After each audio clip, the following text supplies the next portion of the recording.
Case చేసిన వాళ్ళందరూ కూడా నేరస్తుల కిందే వస్తారు అని. సో మీరెందుకు సార్ ఇలాంటి స్టాండ్ తీసుకున్నారు? లేదు ఇప్పుడు రవి కోసం ఎవరు కూడా ముందరికి రాలేదు. నేను వచ్చాను. నేను వచ్చిన తర్వాత నాకు సానుభూతి వచ్చేసింది. చాలా నిన్న నుంచే చూస్తున్నాను మీమ్స్, సార్ మీ గుండె ధైర్యంకి మేము గుడి కడతామంటున్నారు. సో అలా సార్ మీకు పాలాభిషేకం చేస్తాం. ఇంకా అయితే నేను చూస్తే అసలు నాకు ఏమంటారు కళ్ళు నీళ్ళు వచ్చింది. సార్ నా దగ్గర 5,000 ఉన్నాయి నా అకౌంట్లో, మీ అకౌంట్ నెంబర్ ఇచ్చండి నేను పంపుతాను. తెలుసా? ఇంకా సార్ తెలంగాణ ఆంధ్రాలో 10 కోట్ల మంది ఉన్నారు సార్, మేము 1 రూపీ మీకు ఇచ్చేసి 10 కోట్లు ఇస్తామంటున్నారు.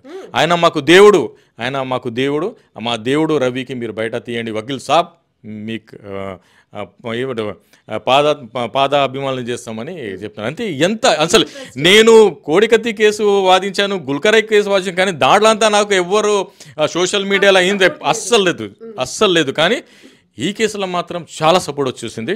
అసలు I'm thanks to the all iBomma Ravi fans. నేను కూడా మీకు ఫ్యాన్. నేను సార్